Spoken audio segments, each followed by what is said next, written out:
सुभाष चंद्र कोरी जी, राष्ट्रीय सचिव बाबा वाहिनी, और समरजीत कोरी जी, हमारी बहन राजकुमारी कोरी जी, और हमारे सामने बैठी हमारी माताएं, बहनें, भाई, बुजुर्ग, मैं सबका इस कार्यक्रम में हार्दिक स्वागत, वंदन, अभिनंदन करती हूँ।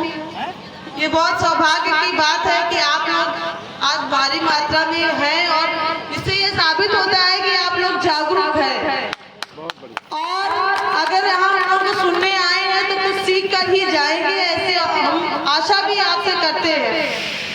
आप लोग आज ही बाबा साहब भीमराव अंबेडकर जी के पार्क में जो ये कार्यक्रम का आयोजन हो रहा है, ये किसकी देन है? आज आप यहाँ कुर्सी पर बैठी हैं तो ये केवल बाबा साहब भीमराव अंबेडकर की देन है कि आज आप यहाँ कुर्सी पर बैठे हैं। अन्यथा आप अतीत में जाकर देख लीजिए, हम लोगों को जमीन पर बैठने के लिए दिया जाता था और हाथ में पानी डाल के चुल्लू से पीने का काम किया कराते थे, यही 15%, और हम लोगों को छूने का भी अधिकार नहीं होता था।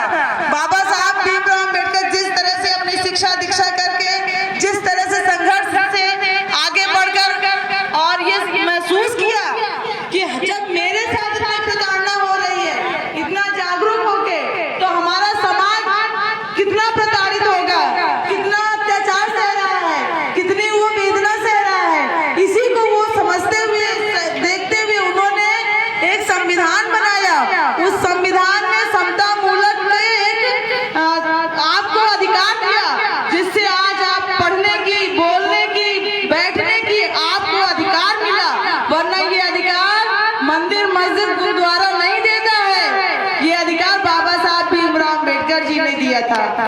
तो हमारी बहनों, माताओं, भाइयों, बुजुर्गों, आपको अब ये समझना होगा, वर्तमान सरकार जिस तरह से आप लोगों का शोषण कर रही है, चाहे वो खेतों को लेने के माध्यम से हो, चाहे बेरोजगारी के माध्यम से हो, चाहे अशिक्षा के माध्यम से हो, चाहे आपका किचन महंगा कर दिया है, उससे हर जगह से आपका शोषण किया जा रहा है। तो ये हमारे और आपको अब समझने की जरूरत होगी। हम कहते हैं 50% आबादी है, पूरा अगर हम आधा पुरुष है, आधा महिला है, तो ये 50% अगर आपकी आबादी है, तो ये क्यों समझती हैं कि हमारी जिम्मेदारी नहीं है, पुरुष की जिम्मेदारी है, वही जो करेगा वही होगा, हम क्या कर सकते हैं, हम कुछ नहीं कर सकते हैं। ये सोचना अब आपका काम नहीं। ऐसा सोचने का मतलब आप अपने को पीछे धकेल रहे हैं, जहां से आपको बाबा साहब ने उठाया वहीं लाने का काम कर रहे हैं। इसलिए बहनों, माताओं, अब आपको जागना होगा। आप अगर रोटी बनाती हैं, बेलन चलाती हैं, तो कुर्सियों पर बैठकर शासन भी कर सकती हैं, और शासन को, सत्ता को बदलने की क्षमता भी आप में है। आज हम लोग यहाँ इसलिए आए हैं क्योंकि अब लोकसभा चुनाव आ गया है।